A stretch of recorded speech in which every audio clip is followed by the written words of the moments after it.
देखिए बेटा, आज हम फर्स्ट यूनिट का सेकंड चैप्टर स्टार्ट करने जा रहे हैं, ठीक है, इंडियन इकोनॉमिक डेवलपमेंट का। इस पूरी यूनिट की जो वेटेज है 12 मार्क्स है। कितनी है? 12 मार्क्स। मतलब इन 3 वीडियोस को आपने कवर कर लिया तो 12 मार्क्स मुट्ठी में। कोई डाउट नहीं आता? ठीक है, तो आज हम सेकंड पार्ट हम इसका शुरू करने जा रहे हैं। तो पहले पार्ट में हमने सीखा कि जब देश आजाद हुआ था तो उस समय हमारी इकोनॉमी की क्या सिचुएशन थी, ठीक है भाई, कि कैसे कैसे ब्रिटिशर्स ने इकोनॉमिक पॉलिसीज हमारे देश के अंदर इंट्रोड्यूस करी एग्रीकल्चर इंडस्ट्रियल ट्रेड में, और किस तरीके से हमारी अपनी इकोनॉमी को उन्होंने बेनिफिट पहुंचाया। डन। अब देश आजाद हो चुका है, अब हम अपने देश के खुद मालिक हैं। अब इकोनॉमिक प्लानिंग पॉलिसी कौन बनाएगा? हम। ठीक है भाई, तो चैप्टर का नाम क्या है बेटा? Economic planning. क्या नाम है बेटा? एनसीईआरटी में ये एक ही चैप्टर है, बट जो आप प्राइवेट पब्लिशर की बुक पढ़ते हैं, जैसे वीके ओरी बहुत सबसे ज्यादा यूज होती है हमारी बेल्ट में, तो उसको उसके अंदर इन्होंने क्या किया हुआ है? 2 चैप्टर्स के अंदर डिवाइड किया हुआ है, एक 5 ईयर प्लान और एक एग्रीकल्चर इंडस्ट्रियल और ट्रेड। डन। तो हम यहां पर कंबाइंड यूनिट पढ़ेंगे। क्लियर है बेटा? सो सबसे पहला क्वेश्चन, यार प्लानिंग बनाएगा कौन? ठीक है, कि हम पॉलिटिकल पार्टीज के ऊपर तो छोड़ नहीं सकते, ये तो भैया एम्पीजमेंट की पॉलिसी बनाते हैं। किसकी? हाँ, अब भाई योगी सरकार है तो मानसरोवर यात्रा पे सब्सिडी दे रही है, पहले सपा सरकार थी तो वो हज यात्रा पे दे रही थी। तो भाई ये तो एम्पीजमेंट की पॉलिसी बनाते हैं वोट बैंक के चक्कर में, तो इनके ऊपर हम देश की इकोनॉमिक पॉलिसी छोड़ नहीं सकते। तो इसके लिए हमने एक इंडिपेंडेंट यूनिट बनाई है। ठीक है बेटा, एक इंडिपेंडेंट यूनिट हमने बनाई है जिसका नाम क्या है बेटा? Planning commission. प्लानिंग कमीशन 1950 में इसको हमने सेटअप किया।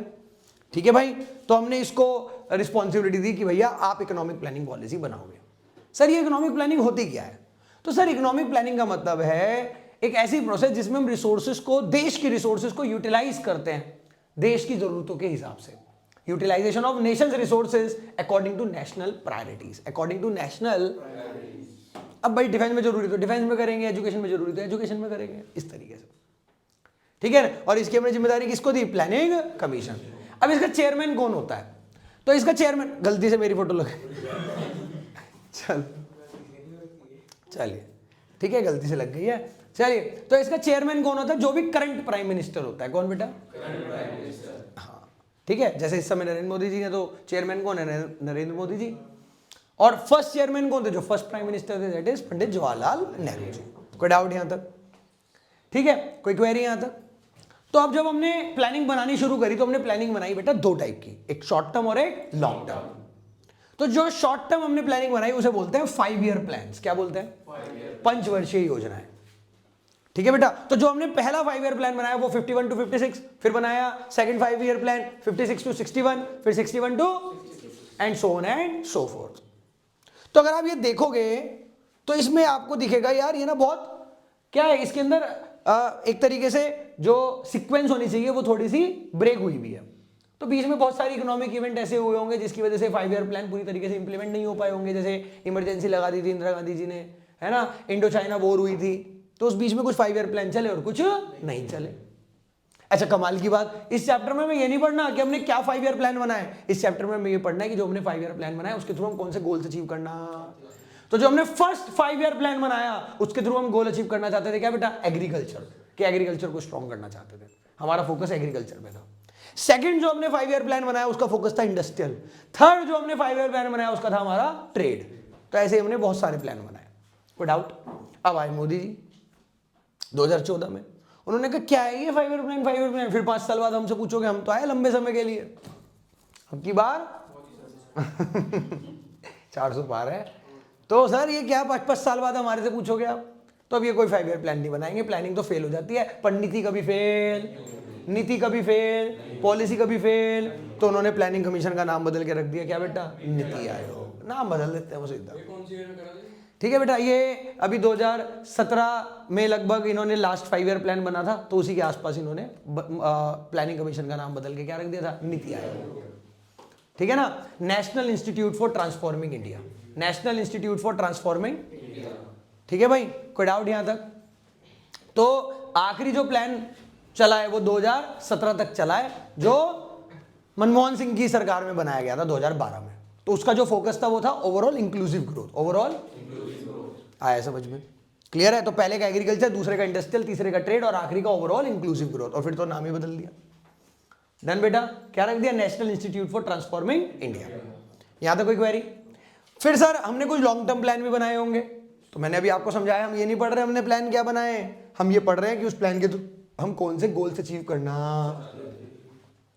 तो जब हमारे देश के जो पॉलिसी मेकर्स है, जब उन्होंने प्लानिंग बनानी शुरू करी, तो उसमें जो आर्किटेक्ट थे इकोनॉमिक प्लानिंग के, 1 मार्क के लिए इंपॉर्टेंट है, वो थे कौन? पीसी मेहलनोबिस। कौन थे बेटा? तो बैठे हैं सारे इकोनॉमिस्ट, बना रहे हैं प्लानिंग पॉलिसीज, तो उनके मन में कोई तो उद्देश्य होंगे ना, कुछ तो गोल्स होंगे जो वो अचीव करना चाहते हैं उस प्लानिंग के थ्रू। अरे प्लानिंग तो बाद में बनेगी, गोल तो पहले सेट होगा। तो वो क्या लॉन्ग टर्म गोल्स थे जो हम अचीव करना चाहते थे अपनी इकोनॉमिक प्लानिंग के थ्रू। तो हमारा जो पहला उद्देश्य था प्लानिंग कि हम इस तरीके की बनाएंगे कि हम अपने देश के अंदर इकोनॉमिक ग्रोथ कर सकें। इकोनॉमिक, अरे आज भी जो हमारे देश के अंदर इकोनॉमिक प्लानिंग बनती है वो इसी उद्देश्य को देखकर बनती है। Make in India, startup India, Jan Dhan योजना, ये जो भी योजना है, इनिशिएटिव लिए जा रहे हैं, किस लिए लिए जा रहे हैं?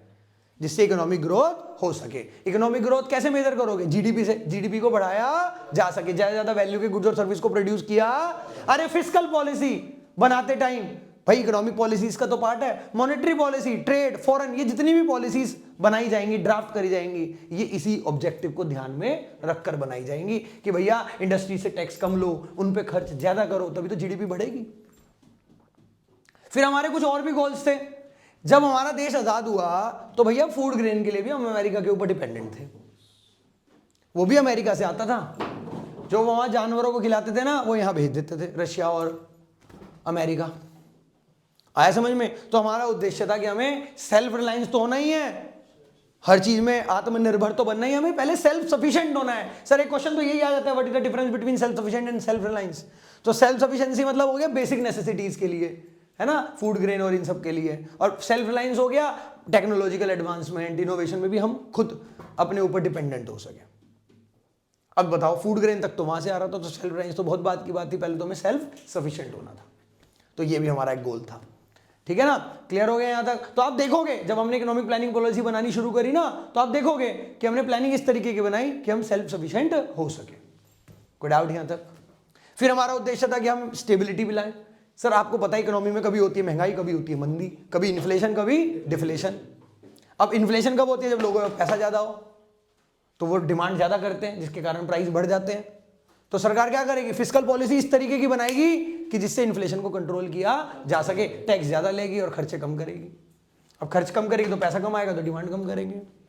टैक्स ज्यादा लेगी तो पैसा सारा टैक्स में चला जाएगा, तो वो डिमांड कम करेंगे और महंगाई कम हो जाएगी। मॉनेटरी पॉलिसी ऐसी बनाएंगे कि जिससे स्टेबिलिटी लाई जा सके। तो इन शॉर्ट इकोनॉमिक प्लानिंग ऐसी बनानी है कि जिससे ग्रोथ करी जा सके, सेल्फ सफिशिएंसी लाई जा सके, और क्या करा जा सके? इकोनॉमी को स्टेबलाइज किया जा सके, स्टेबिलिटी लाई जा सके। डन। फिर हमें प्लानिंग ऐसी बनानी है कि हम इक्विटी ला सके, इनकम इक्विटी। तो क्या करेगी सरकार? फिस्कल पॉलिसी ऐसी बनाएगी जिससे इक्वालिटी लाई जा सके, इक्विटी लाई जा सके। तो गरीबों पे टैक्स कम लगाएगी और अमीरों से टैक्स, अमीरों पे खर्च कम करेगी और गरीबों पे खर्च। मतलब मैं तो सिर्फ एक एग्जांपल दे रहा हूं फिस्कल पॉलिसी के रेफरेंस में। जितनी भी पॉलिसी हमारे देश के अंदर बनाई जाएंगी वो इस हिसाब से बनाई जाएंगी कि ग्रोथ हो सके, स्टेबिलिटी लाई जा सके, इक्विटी लाई जा सके, सेल्फ सफिशिएंसी लाई जा सके, और मॉडर्नाइजेशन लाई जा सके। क्या बेटा?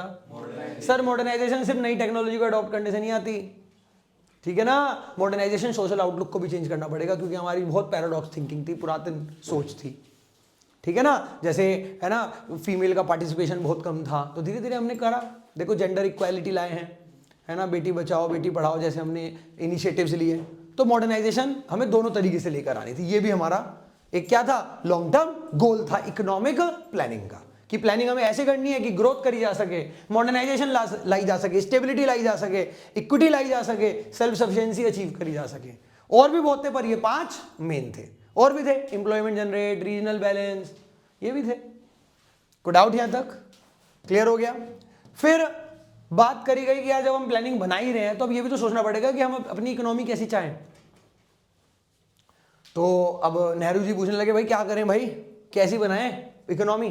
तो सारे इकोनॉमिस्ट कहने लगे सर आप देख लो सर, या तो आप अमेरिका की तरह कर लो। तो नेहरू जी ने कहा जी वहां क्या होता है? तो उन्होंने कहा जी वहां पर जितनी भी इकोनॉमिक एक्टिविटीज है ना, are controlled, owned, manage by the private sector. With the motive of profit maximisation. वो प्राइस पता कैसे डिटरमाइन करेंगे? On the basis of demand and on the basis of market demand and market. जिसकी demand ज्यादा है उसकी price ज्यादा है, जिसकी डिमांड कम है उसकी प्राइस। तो उन्होंने कहा, नेहरू जी ने कहा, ना भाई ये नहीं करेंगे, अभी तो देश आजाद हुआ था, फिर प्राइवेट के हाथ में दे दें, फिर गुलाम बन गए। तो उन्होंने कहा एक काम करो, रशिया की तरह कर लो। सर वहां पे क्या होता है? सर वहां पर जितनी भी economic activities are controlled on manage by the government, social welfare के लिए प्राइस गवर्नमेंट डिसाइड करेगी। इसी वजह से इसका नाम है सेंट्रल प्लान्ड इकोनॉमी। क्या नाम है? कोई डाउट यहाँ तक? क्या नाम है भाई? Central planned economy. तो उन्होंने कहा ना भाई, अभी तो देश आजाद हुआ, फिर अब डिक्टेटरशिप कर लें। तो भाई इकोनॉमिस्ट ने कहा, भाई करना क्या चाह रहे हैं? तो उन्होंने कहा एक काम करो, मिक्स्ड इकोनॉमी कर दो।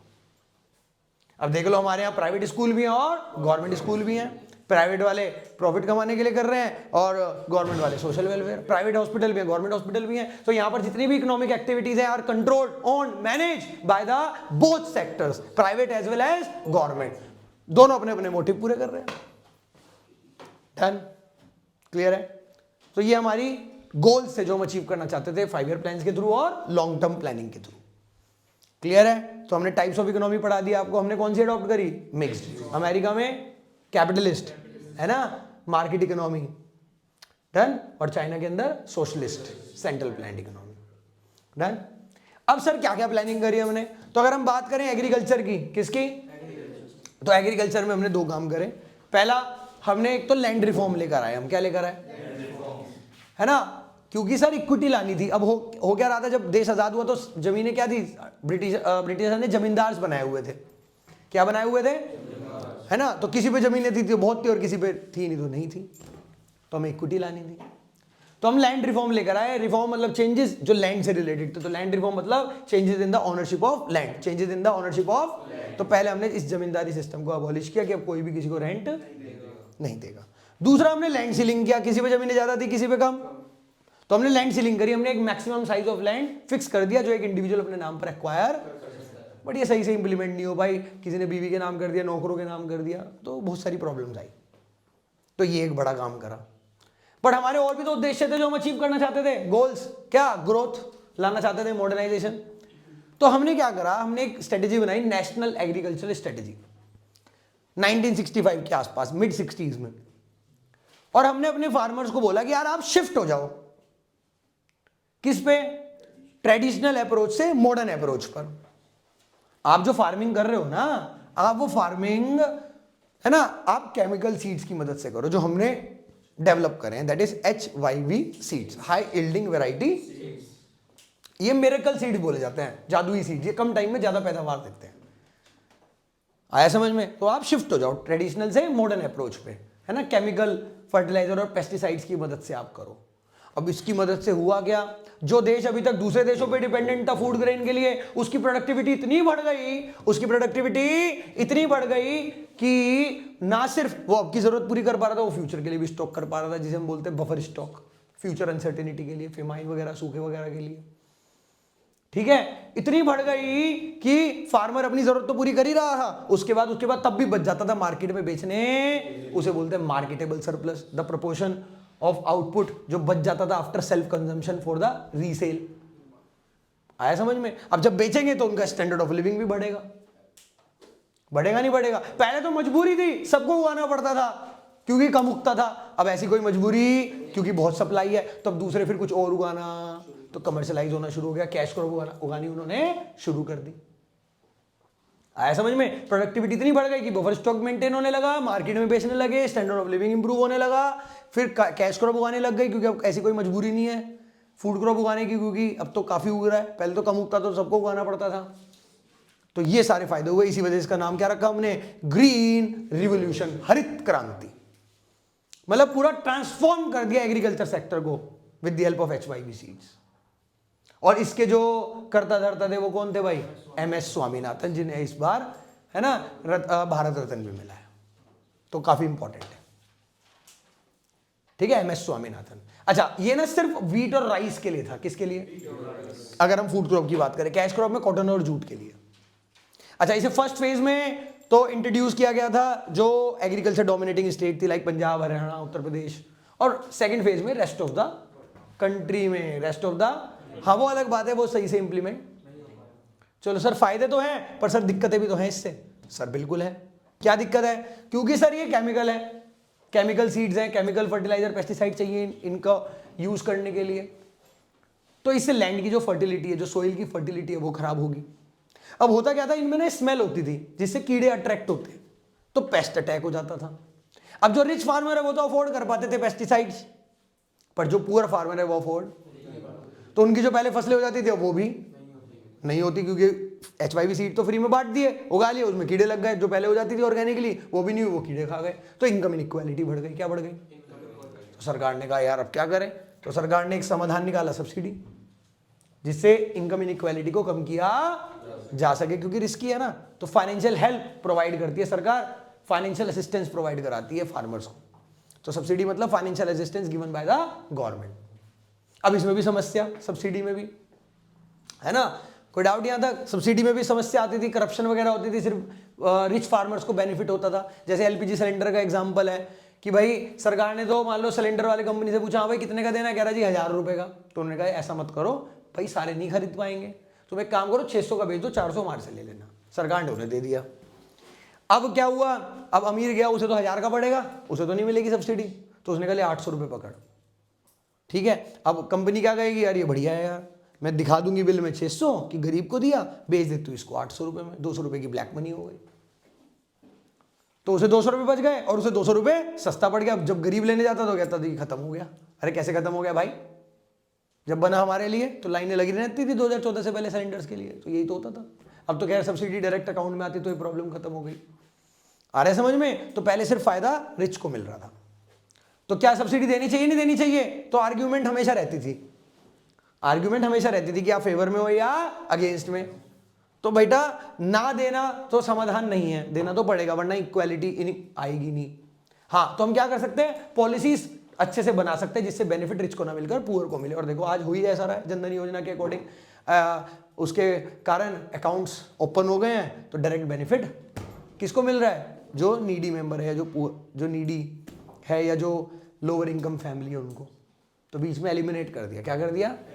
तो अगर आया ना क्वेश्चन कि आप फेवर में हो या अगेंस्ट में, तो आप सिंपल सी बात है, आप फेवर में लिखोगे, बस आपको ये बताना पड़ेगा कि माना कि कमियां हैं, बट हमें पॉलिसीज के अंदर इस तरीके से चेंजेस करने पड़ेंगे कि उसका बेनिफिट पुअर को मिल सके। डन।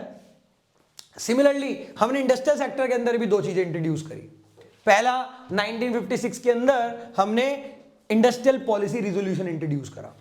सर पहला तो सवाल ये आता है कि हम इंडस्ट्रियल सेक्टर पे ध्यान ही क्यों दे रहे हैं, जबकि मेजोरिटी पॉपुलेशन तो एग्रीकल्चर में थी।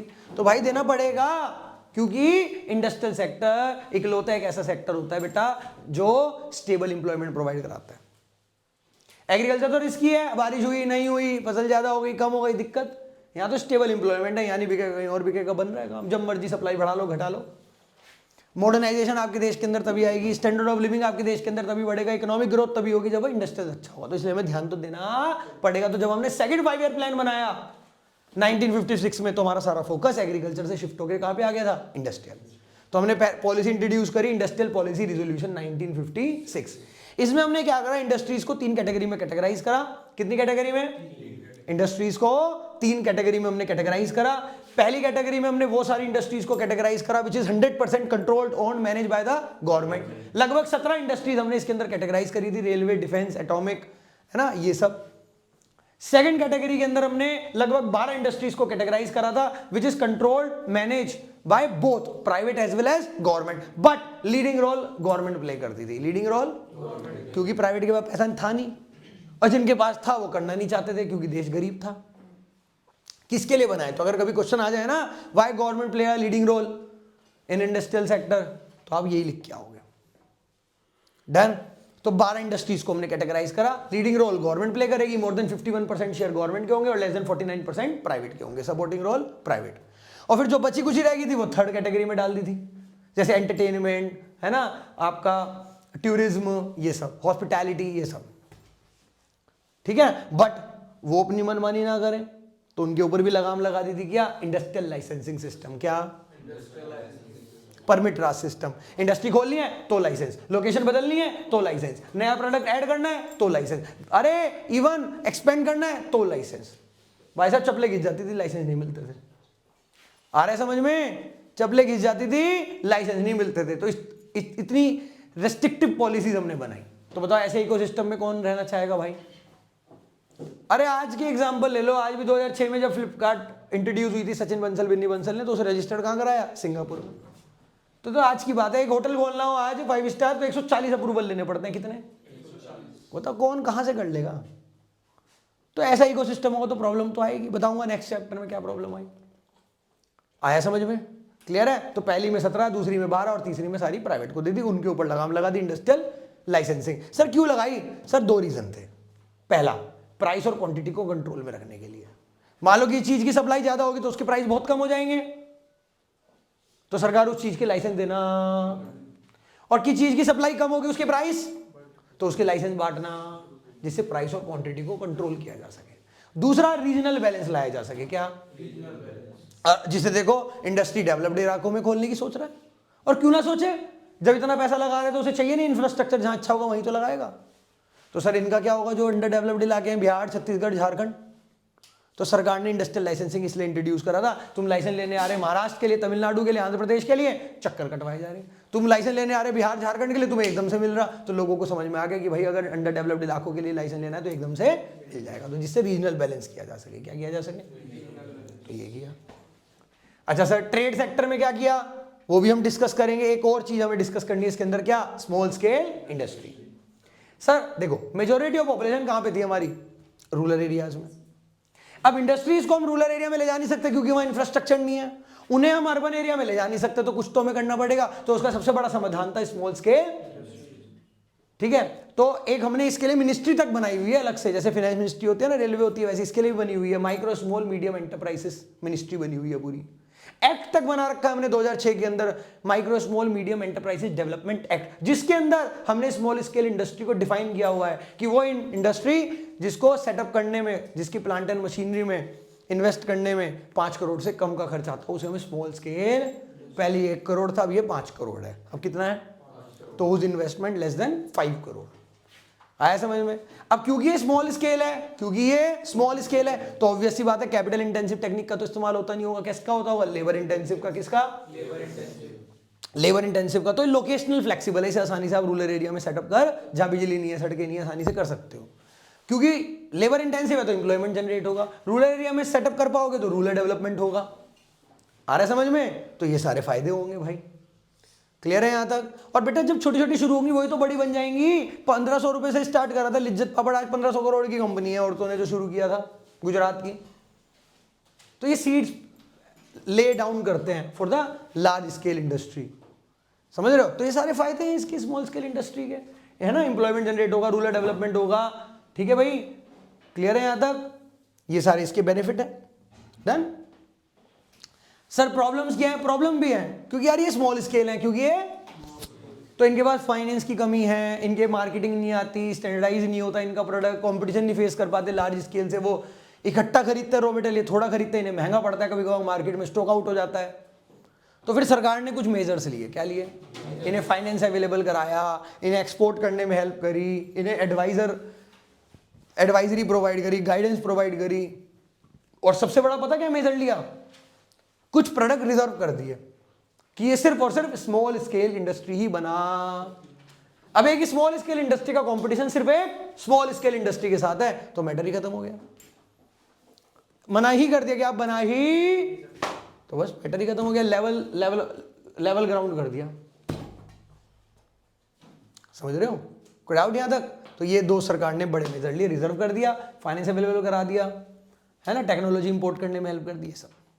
अब बात करते हैं ट्रेड में। तो ट्रेड में उन्होंने क्या करा? देखो आपका उद्देश्य था जब आपने इकोनॉमिक प्लानिंग बनानी शुरू करी थी, क्या? Self reliance. क्या? तो इसको ध्यान में रखते हुए हमने ट्रेड के अंदर क्या इंट्रोड्यूस करा? Import substitution. क्या? Inward looking trade policy. Inward looking, हमने कहा भाई यार सब्स्टिट्यूट कर दो, रिप्लेस कर दो फॉरेन गुड को। किससे? डोमेस्टिक गुड से। किससे? रिप्लेस कर दो फॉरेन गुड को। किससे? डोमेस्टिक गुड से। सर कैसे करें? मना कर देंगे तो मान जाएंगे? नहीं, हमें ही कुछ करना। तो सरकार ने मेजर्स लिए, क्वांटिटेटिव और क्वालिटेटिव। क्वांटिटेटिव में तो क्या करा? टैरिफ लगा दिए, मंगवाना है मंगवाओ, पर टैक्स देना। वो इतना महंगा हो गया, लोगों ने मंगवाने छोड़ दिए। आज एप्पल के फोन पे 100% टैक्स लगता है, टेस्ला के ऊपर 100% टैक्स है। 35 लाख रुपए की गाड़ी 70 लाख रुपए की मिल रही है। समझ रहे हो? हार्ले डेविल्सन के ऊपर 100% टैक्स है। अगर ना हो तो भाई साहब बुलेट बिक जाएगी क्या? बताओ। तो ये फिर दूसरा क्या करा, अब जो चीज नहीं है, चलो आपने कहा जी अपनी डोमेस्टिक गुड को प्रेफरेंस देनी है, देंगे जी हम, पर हमारे देश में हो तो तब ना, है ही नहीं हो तो मंगवाने ही पड़ेंगे। सरकार ने कहा हाँ ये बात भी सही है भाई, तो उन्होंने कोटास लगाए कि आप एक फिक्स्ड क्वांटिटी तक आप मंगवा सकते हो, है ना, इतनी नंबर ऑफ यूनिट या इतनी अमाउंट तक का, उससे ज्यादा मंगवाओगे तो आपको टैक्स देना। तो ये करा, इसका नुकसान भी हुआ, कोटास और इन सब का नुकसान भी हुआ। क्या देखो, जरूरी तो थी, एक प्रोटेक्टिव शील्ड तो हमें चाहिए थी जिससे हमारी डोमेस्टिक इंडस्ट्री नर्चर हो सके, क्योंकि अभी बहुत छोटी थी, ठीक है ना, तो नर्चर की जा सके। बट नुकसान हुआ क्या, लैक ऑफ इनोवेशन। जब उन्हें पता बाहर से कोई आ नहीं सकती तो इन्होंने इनोवेशन करनी। आज देखो तुम एक मोबाइल खरीद लो, 2 महीने बाद लगता है यार गलती कर दी, 2 महीने रुक जाता। गाड़ी खरीद लो, 6 महीने बाद लगा रहे यार गलती कर दी, इतना बढ़िया वर्जन आ गया इस रेट में, ये फीचर आ गए हैं। क्यों? क्योंकि कंपटीशन है। तो कंपटीशन है तो आगे बढ़ने का एक ही तरीका है, कुछ नया। समझ रहे हो? पहले था ही नहीं। एक टीवी बनाती थी TLC कंपनी, ओनिडा, भाई साहब कुछ करा ही तो नहीं, डब्बा ही बनाया, पता कि वो आ नहीं सकती। और आज देखो कैसे रिवोल्यूशन हो गया पूरा, कहाँ ब्लैक एंड वाइट, फिर फ्लैट, फिर कलर, फिर LED, है ना, LCD, LED, कहाँ OLED, पता नहीं कहाँ तक पहुंच गया। कोई डाउट यहाँ तक? तो ये नुकसान भी हुआ। डन बेटा, चैप्टर बस एक लास्ट चैप्टर इस यूनिट का बचा है और 12 मार्क्स मुट्ठी में, ठीक है। चलिए